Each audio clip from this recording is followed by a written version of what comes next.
Chapter 12 Little Mystery Finds Her Own. After convincing Pelletier that he must ride on the sledge, Billy ran on ahead, and the dogs started with their heavier load. "Now for the timber line," he called down to Kazan. "It's 50 miles, old boy, and you've got to make it by dawn. If we don't—" He left the words unfinished, but Kazan tugged harder, as if he had heard and understood. The sledge had reached the unbroken sweep of the Barren now, and MacVeigh felt the wind in his face. It was blowing from the north and west, and with it came sudden gusts filled with fine particles of snow. After a few moments he fell back to see that Little Mystery's face was completely covered. Pelletier was crouching low on the sledge, his feet braced in the blanket straps. His wound and the uncomfortable sensation of riding backward on a swaying sledge were making him dizzy, and he wondered if what he saw creeping up out of the night was a result of this dizziness or a reality. There was no sound from behind. But a darker spot had grown within his vision, at times becoming larger, then almost disappearing. Twice he raised his rifle. Twice he lowered it again, convinced that the thing behind was only a shadowy fabric of his imagination. It was possible that their pursuers would lose trace of them in the darkness, and so he held his fire. He was staring at the shadow when from out of it there leaped a little spurt of flame, and a bullet sang past the sledge, a yard to the right. It was a splendid shot. There was a marksman with the shadow, and Pelletier replied so quickly that the first shot had not died away before there followed the second. 5 times his automatic sent its leaden messengers back into the night, and at the 5th shot there came a wild outburst of pain from one of the Eskimo dogs. "Hurrah!" shouted Billy. "That's one team out of business, Pelly. We can beat 'em in a running fight." He heard the quick metallic snap of fresh cartridges as Pelletier slipped them into the chamber of his rifle, but beyond that sound, the wind and the straining of the huskies, there was no other. A grim silence fell behind. The roar of the distant ice grew less. The earth no longer seemed to shudder under their feet at the terrific explosions of the crumbling bergs. But in place of these, the wind was rising, and the fine snow was thickening. Billy no longer turned to look behind. He stared ahead and as far as he could see on each side of them. At the end of half an hour the panting dogs dropped into a walk, and he walked close beside his comrade. "They've given it up," groaned Pelletier weakly. "I'm glad of it, Mac, for I'm dizzy." He was lying on the sledge now, with his head bolstered up on a pile of blankets. "You know how the wolves hunt, Pelly," said MacVeigh. "In a moon-shape half-circle, you know, that closes in on the running game from in front. Well, that's how the Eskimos hunt, and I'm wondering if they're trying to get ahead of us, off there and off there." He motioned to the north and the south. "They can't," replied Pelletier, raising himself to his elbow with an effort. "Their dogs are bushed. Let me walk, Mac. I can—" He fell back with a sudden low cry. "God, but I'm dizzy." MacVeigh halted the dogs, and while they dropped upon their bellies, panting and licking up the snow, he kneeled beside Pelletier. Darkness concealed the fear in his eyes and face. His voice was strong and cheerful. "You've got to lie still, Pelly," he warned, arranging the blankets so that the wounded man could rest comfortably. "You've got a pretty bad nip, and it's best for all of us that you don't make a move. You're right about the Eskimos and their dogs. They're bushed, and they've given the chase up as a bad job. So what's the use of making a fool of yourself? Ride it out, Pelly. Go to sleep with Little Mystery if you can. She thinks she's in a cradle." He got up and started the dogs. For a long time he was alone. Little Mystery was sleeping, and Pelletier was quiet. Now and then he dropped his mittened hand on Kazan's head, and the faithful old leader whined softly at his touch. With the others it was different. They snapped viciously, and he kept his distance. He went on for hours, halting the team now and then for a few minutes' rest.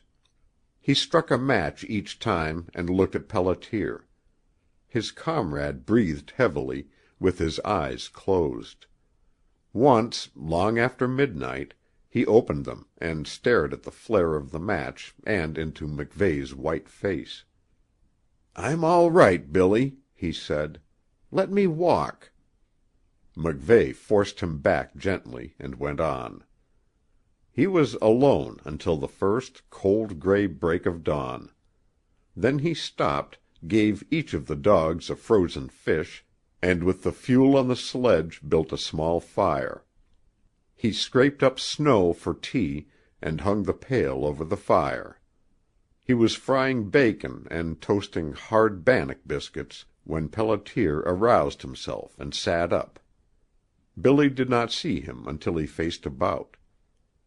"Good morning, Pelly," he grinned. "Have a good nap?" Pelletier groped about on the sledge. "Wish I could find a club," he growled. "I'd brain you. You let me sleep." He thrust out his uninjured arm, and the two shook hands. Once or twice before they had done this after hours of great peril. It was not an ordinary handshake. Billy rose to his feet. Half a mile away the edge of the big forest for which they had been fighting rose out of the dawn gloom. "If I'd known that," he said, pointing, "we'd have camped in shelter. 50 miles, Pelly. Not so bad, was it?" Behind them the gray Barren was lifting itself into the light of day. The two men ate and drank tea. During those few minutes neither gave attention to the forest or the Barren. Billy was ravenously hungry. Pelletier could not get enough of the tea. And then their attention went to Little Mystery, who awoke with a wailing protest at the smothering cover of blankets over her face. Billy dug her out and held her up to view the strange change since yesterday. It was then that Kazan stopped licking his ashy chops to send up a wailing howl. Both men turned their eyes toward the forest. Halfway between, a figure was toiling slowly toward them. It was a man, and Billy gave a low cry of astonishment. But Kazan was facing the gray Barren, and he howled again, long and menacingly. The other dogs took up the cry, and when Pelletier and MacVeigh followed the direction of their warning, they stood for a full quarter of a minute as if turned into stone. A mile away the Barren was dotted with a dozen swiftly moving sledges and a score of running men. After all, their last stand was to be made at the edge of the timber line. In such situations men like MacVeigh and Pelletier do not waste precious moments in prearranging actions in words. Their mental processes are instantaneous and correlative, and they act. Without a word Billy replaced Little Mystery in her nest without even giving her a sip of the warm tea, and by the time the dogs were straightened in their traces Pelletier was handing him his Remington. "I've ranged it for 350 yards," he said. "We won't want to waste our fire until they come that near." They set out at a trot, Pelletier running with his wounded arm down at his side. Suddenly the lone figure between them and the forest disappeared. It had fallen flat in the snow, where it lay only a black speck. In a moment it rose again, and advanced. Both Pelletier and Billy were looking when it fell for a second time. An unpleasant laugh came from MacVeigh's lips. The figure was climbing to its feet for the 5th time, and was only on its hands and knees when the sledge drew up. It was a white man. His head was bare, his face deathlike. His neck was open to the cold wind, and, to the others' astonishment, he wore no heavier garment over his dark flannel shirt. His eyes burned wildly from out of a shaggy growth of beard and hair, and he was panting like one who had traveled miles instead of a few hundred yards. All this Billy saw at a glance, and then he gave a sudden, unbelieving cry. The man's red eyes rested on his, and every fiber in his body seemed for a moment to have lost the power of action. He gasped and stared, and Pelletier started as if stung at the words which came first from his lips. "Deane! Scotty Deane!" An amazed cry broke from Pelletier. He looked at MacVeigh, his chief. He made an involuntary movement forward, but Billy was ahead of him. He had flung down his rifle, and in an instant was on his knees at Deane's side, supporting his emaciated figure in his arms. "Good God! What does this mean, old man?" he cried, forgetting Pelletier. "What has happened? Why are you away up here? And where is she?" He had gripped Deane's hand. He was holding him tight, and Deane, looking up into his eyes, saw that he was no longer looking into the face of the law, but that of a brother. He smiled feebly. "Cabin back there in Edge woods," he gasped. "Saw you coming. Thought maybe you'd pass, so came out. I'm done for. Dying." He drew a deep breath and tried to assist himself as Billy raised him to his feet. A little wailing cry came from the sledge. Startled, Deane turned his eyes toward that cry. "My God!" he screamed. He tore himself away from Billy and flung himself upon his knees beside Little Mystery, sobbing and talking like a madman as he clasped the frightened child in his arms. With her he leaped to his feet with new strength. "She's mine, mine!" he cried fiercely. "She's what brought me back. I was going for her. Where did you get her? How—" There came to them now in sudden chorus the wild voice of the Eskimo dogs out on the plain. Deane heard the cry and faced with the others in their direction. They were not more than half a mile away, bearing down upon them swiftly. Billy knew that there was not a moment to lose.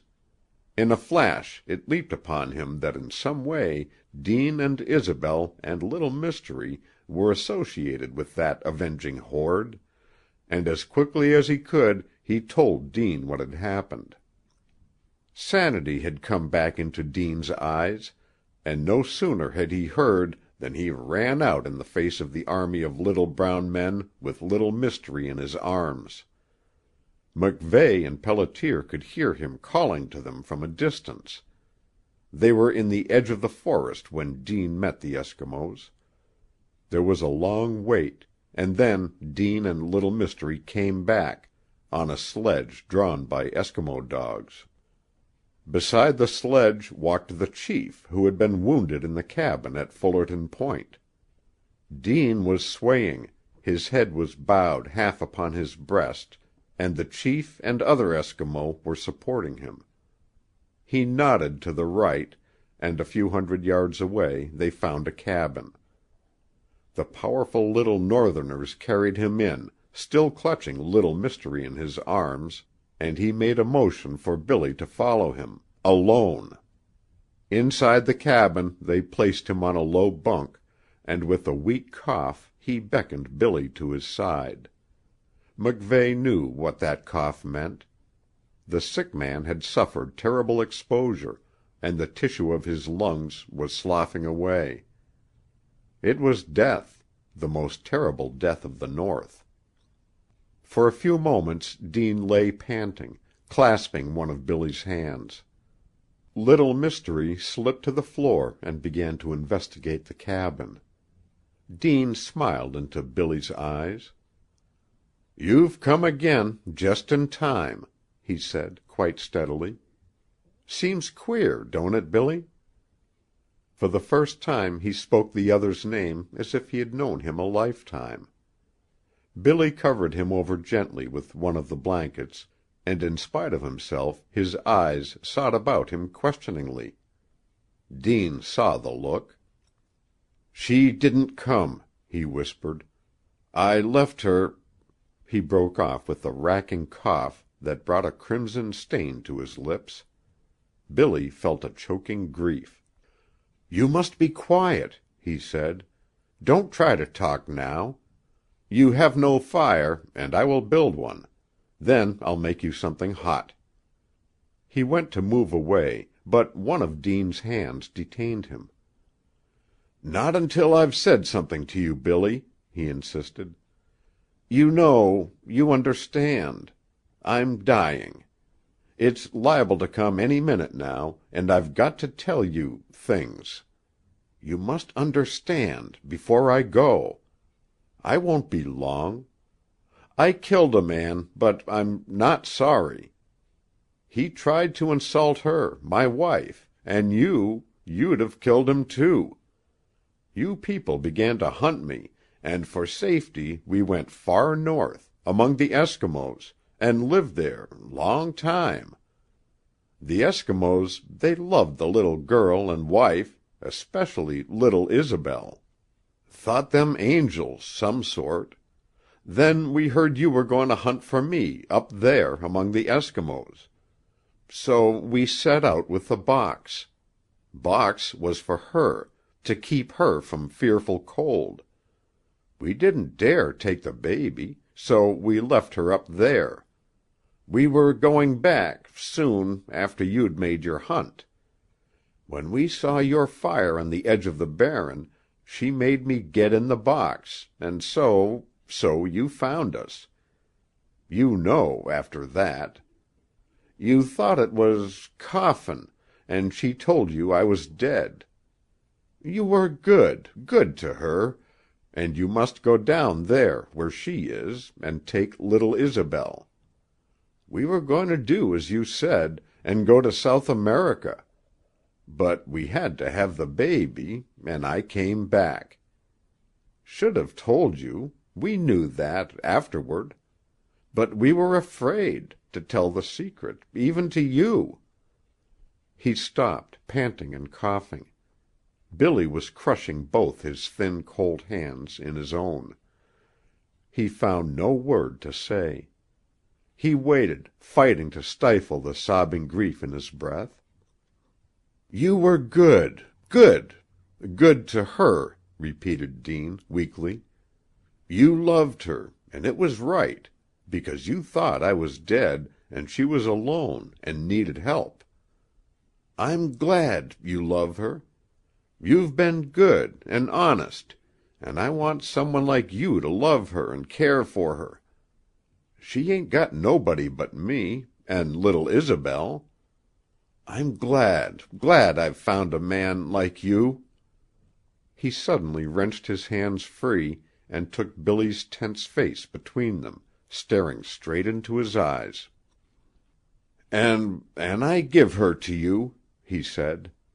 "She's an angel, and she's alone, needs someone, and you'll be good to her. You must go down to her, Pierre Couchée's cabin, on the Little Beaver, and you'll be good to her, good to her."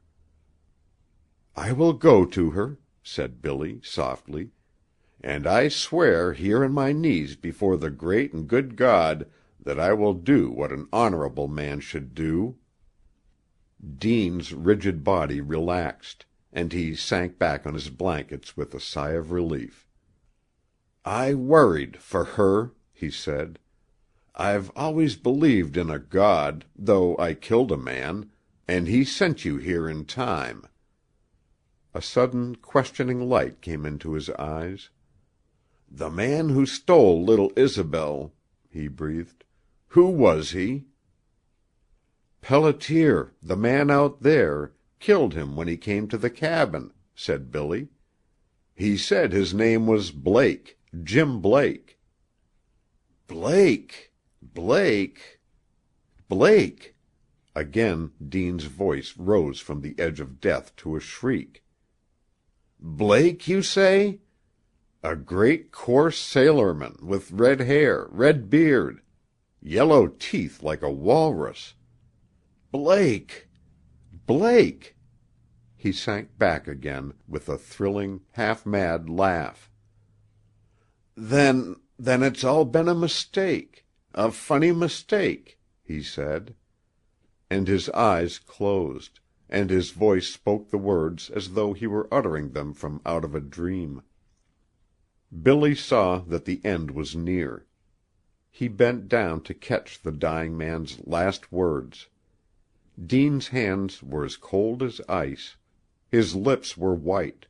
And then Dean whispered, "We fought. I thought I killed him, and threw him into the sea.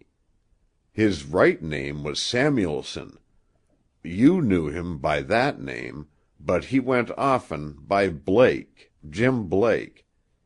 So I'm not a murderer, after all. And he came back for revenge, and stole little Isobel. I'm not a murderer. You will tell her?